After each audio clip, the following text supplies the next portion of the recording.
A new beginning, let's go. Started back rocking the brown. Ever since we've been knocking them down. Baby said she wanna go to the game.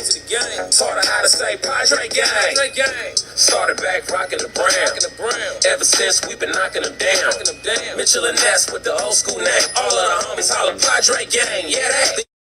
And good day, everybody. Welcome to the Padres versus Cubs Talking Friars pregame show for June 3rd, 2022. I'm your host, Ben Fadden. Hopefully, everyone's doing well. Just coming off of that 4-game series with the Colorado Rockies. Obviously, it was a little bit disappointing. I talked about in the last episode 181, which is out last on podcast platforms and YouTube.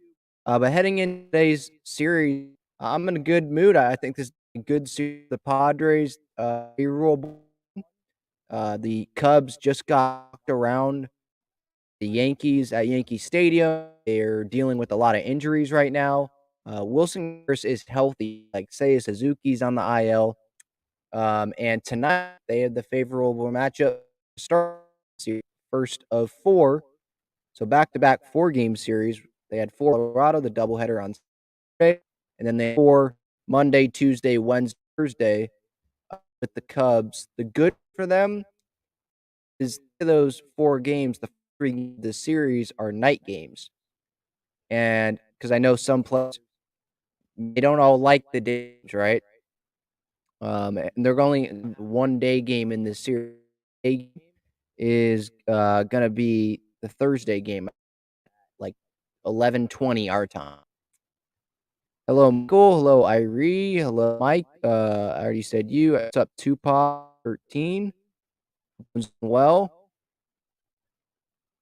series open. Cubs 23-36 at today's game. The Padres 37-4. It'll be on Valley, San Diego, 97.3 The Fan as always. First pitch is at 5:05, so a little bit after 5. I don't think Donner's going to be doing TV. I think it's going to be Jesse Agler. Don is in LA to do Dodgers Angels, I want to say, for TBS. So it'll probably be Jesse and on the TV side, and then Skip and Tony Gwynn Jr. on the radio side. That would be my guess. Annie Halbrun doing sideline dugout for on the TV side. So that's got for today. Again, hopefully subscribe to this YouTube channel. I encourage you to daily Padres content. Hopefully you can give a game for every Padres. Got series reactions, interviews. I try to get interviews every week, at least one. So if daily Padres content, I hope you do this channel. Follow the social media channels at Talking on Instagram and TikTok. Next, though, let's get into it. The Padres in second place, National League West, heading into tonight. Half game back of the Cubs are in fourth place in the National League Central, 2 games back in their division of it's the Cardinals. It's the Cardinals who are in first place. Check that again real quick.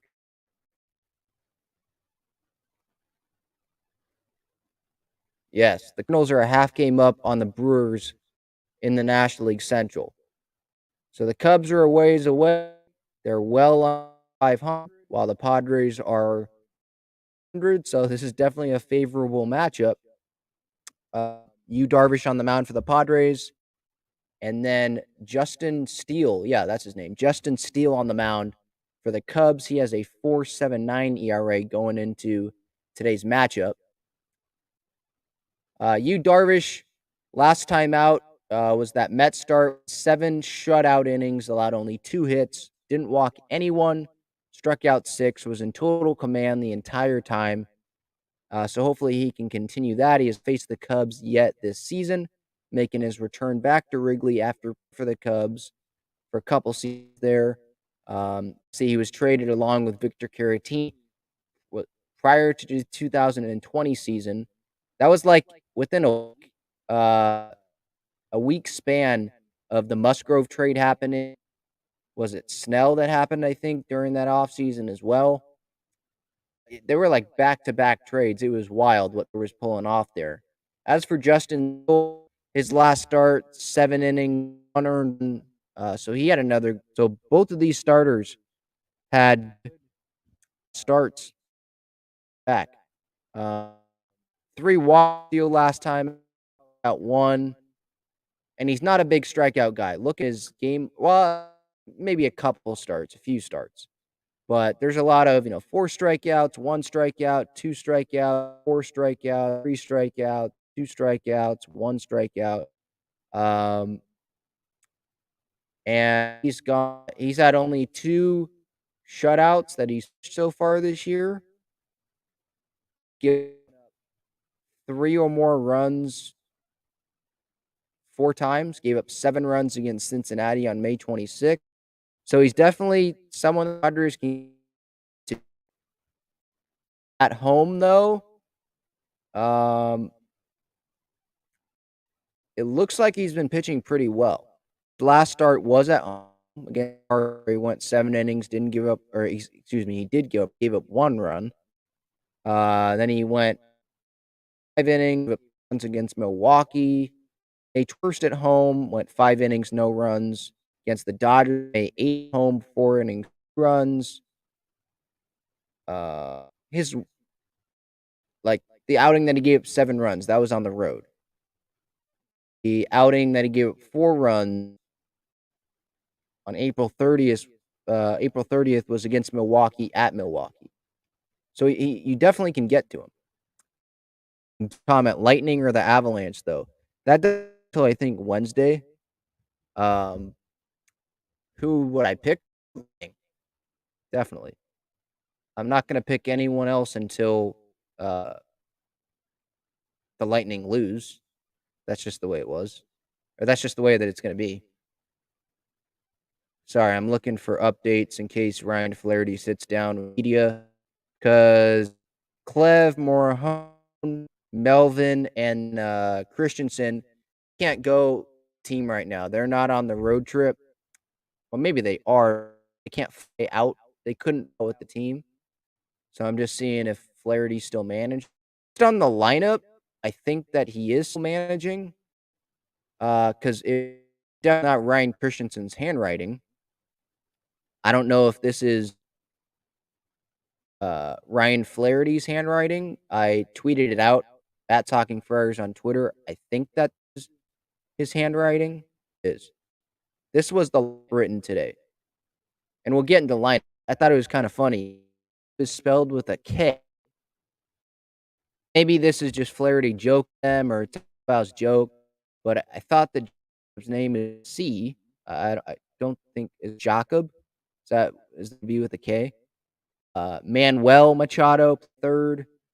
Haas with a Z. I know Christensen, I think, spelled it with the S earlier this year. Knowles instead of Nola.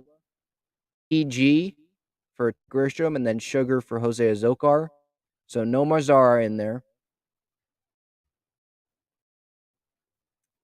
And 5 is what it's still deep. Had a home run yesterday. Obviously, Padres lost, but had the big home run yesterday. And Nola catching Darvish. Kim still in there at shortstop. And yeah, not a whole lot to talk about with the lineup, but the only thing to talk about, I thought, was a brief that Ryan Flaherty or whoever wrote the lineup was going with there. So maybe I'll be using names when I'm tweeting out highlights. We'll see. Let's see here. I don't see any other comments to discuss. Somewhat to watch for. We'll get to the bullpen situation. Managing again, I think he's going to. And then on the other side of things for the Cubs, might as well just go over their lineup since it is out. Christopher Morel, I think that's how you say it. He's leading off in center. Wilson Contreras is DHing. Ian Happ hitting 3rd in left field. Frank Schwindel, who ended up pitching yesterday because of how bad the Cubs were doing yesterday at Yankee Stadium. They lost like 18-4. Frank Schwindel was pitching that game, and he gave up like 5-mile-an-hour home run to Kyle Higioka, who's the Yankees catcher. I'm not saying the exit was 35 miles an hour. I think that's the pitch. It was like 30 miles an hour, and uh, Higashioka was able to hit. So that's some real power because he was literally lobbing it, obviously, didn't have anything on it, and he still hit it out to left. Uh, hope, hopefully he does pitch again today, and the Padres first base. Batting fourth, Patrick Wisdom is batting fifth. Jan Gomes is catching for them. Nick Horner is at short. Jason Hayward's in right. Jonathan Villar, the former Met, he is batting ninth at second base. I'm surprised that Villar's hitting ninth. Thought that he'd be higher up in the, but maybe that was just me watching how he was playing last year with the Mets. I thought he was a really good player with the Mets last year. He has 12 RBIs so far, 4 stolen bases, hitting .229. He's hitting ninth. So that's the Cubs lineup. The Padres bullpen situation. Let's get to that.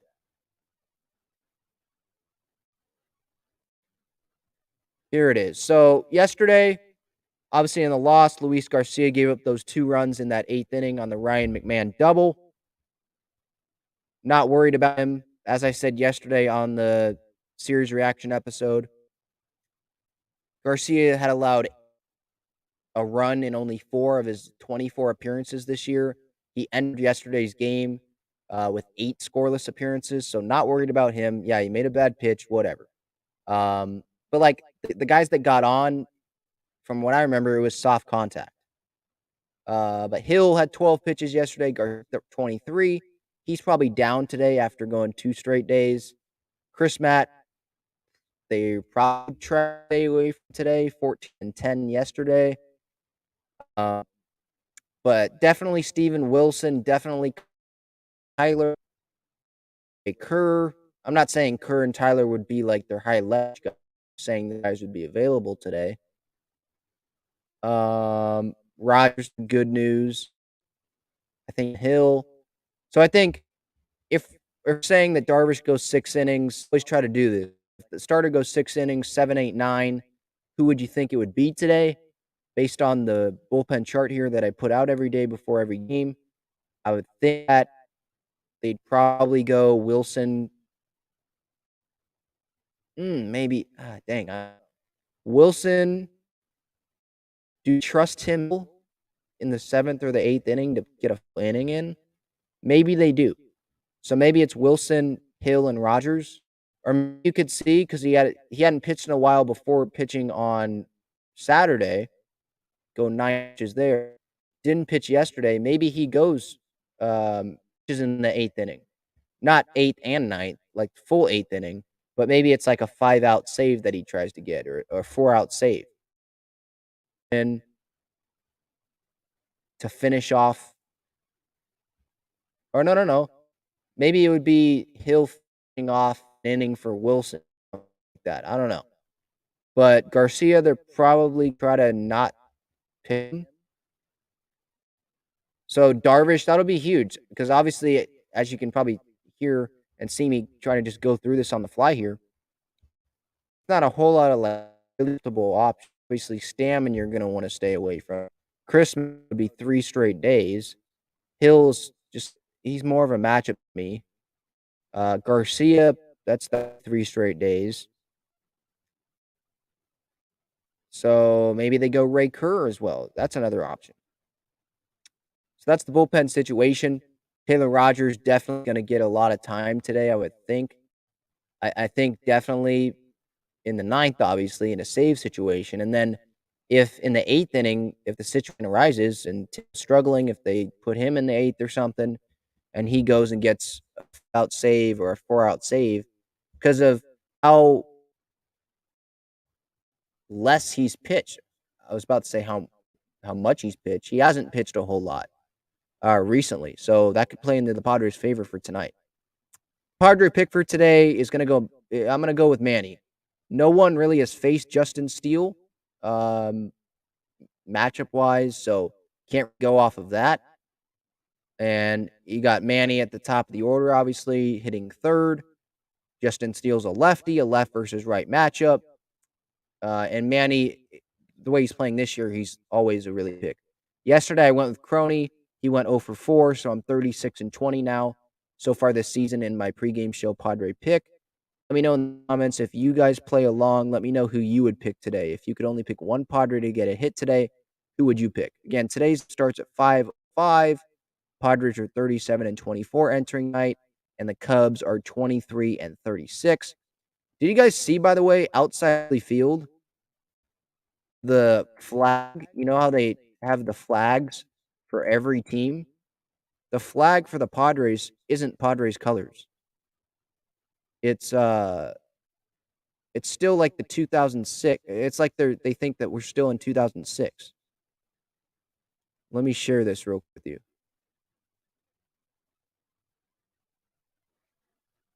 Oh my goodness, what am I doing? I just saw my overlay was for yesterday. My bad. This is not episode 181. Let me know that in the chat next time. This is the pregame show. Here we go. The whole time I was going with the episode 181 overlay. My bad. Getting back to their flag at Wrigley. I mean, look at this. They still, it's blue, and then Padres like sand brown. Khalil Green was wearing. I think I have one of those jerseys. Like, they still think we're in like 2006. Let's update that sign, or update that flag. Excuse me. Let's up flag. Make a brown and gold one. Is it that hard? My goodness.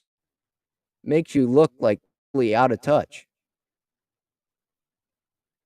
Anthony says today's going to go with Jan. Well, that doesn't count. Jan Gomes, he's not on the Padres. You say you're going with Jan Gomes to record a hit, just like you said, Ben. Limited info on the Padres versus this pitcher. So I was pressed to go with Gomes. Well, it's a Padre pick, just the game pick. There's someone on the Padres. Who would it be? Jan Gomes doesn't play for the Padres. Is there any other update? Padres don't see anything yet. Ryan Flaherty, he is a weird press conference guy. That might not be fair to like criticize him because he was sprung into manager duty in the middle of the doubleheader on Saturday. But like speaking of like he literally had like no info for maybe it was yesterday I was watching the post game show, and when he was talking to the media, he literally had nothing to add or to say. Like they were asking him about if Bo's going to be traveling, and he's like, no one's. And they kept to get something out of him, and he was like, I don't know. No one's told me. And then when they were trying to elaborate on Blake Snell and all that, I'm like, yeah, thought it was a good start. And that was kind of the end of his answer. And then he kind of just said the basic, if he throws it over the plate, he's going to do well. If he doesn't, that's the problem. It was very, very short answers, very rural answers. I guess that's good answering the question, but he's definitely not a good manager for like and Jay Cassville and Dennis get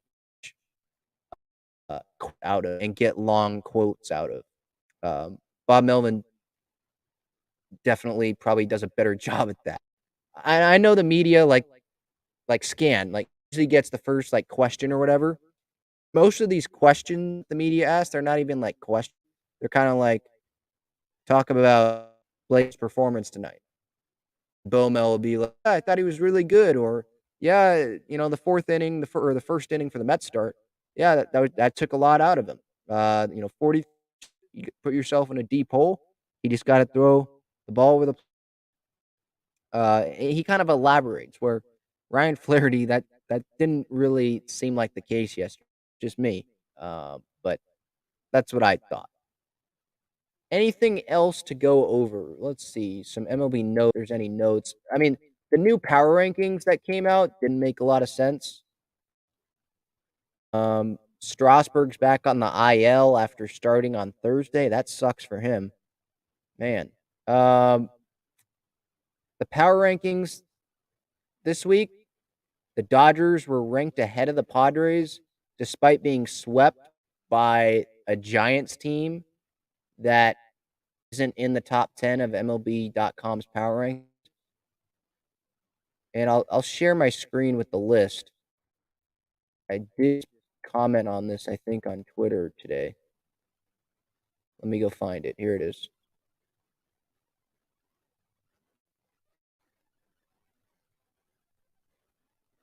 So here's the power rankings.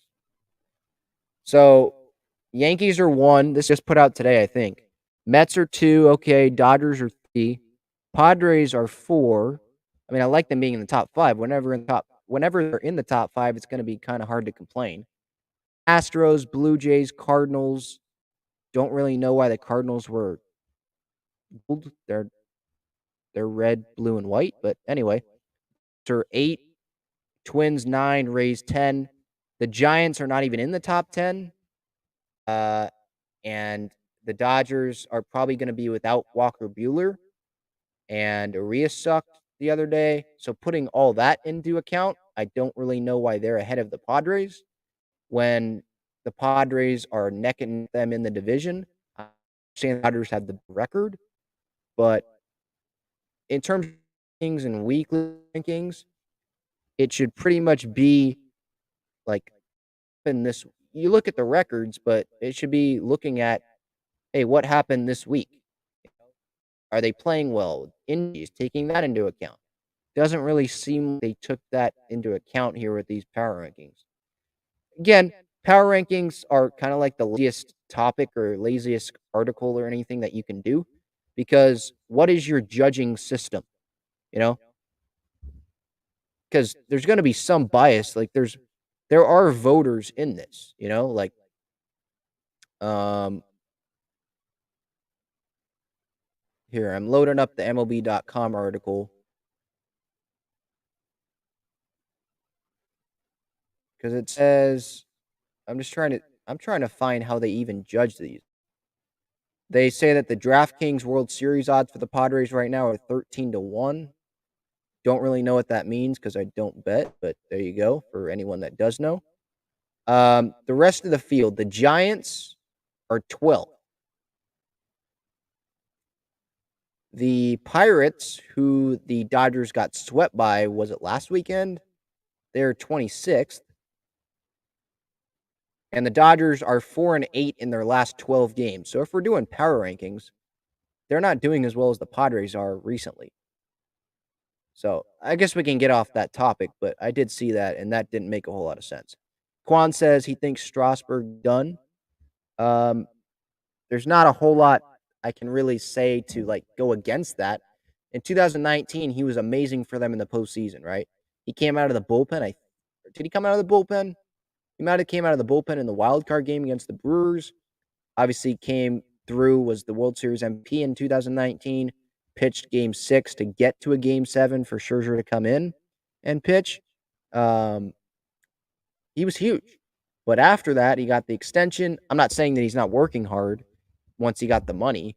Not what I'm saying at all. I'm just saying that he's getting older. Maybe he was overused in 2019. But hey, that's what you do. You know that you have a pitcher who's had the injury history that can I just say Strasburg right, please? You've had the Nationals. They know that Strasburg had the injury history, right? So you're in 2019. You're like, we don't know if we're ever going to get back here. We have Max Scherzer pitching really well. We got all these guys in their primes. We got to go for it. And I don't care if Strasburg's going to be overused. We got to go for it.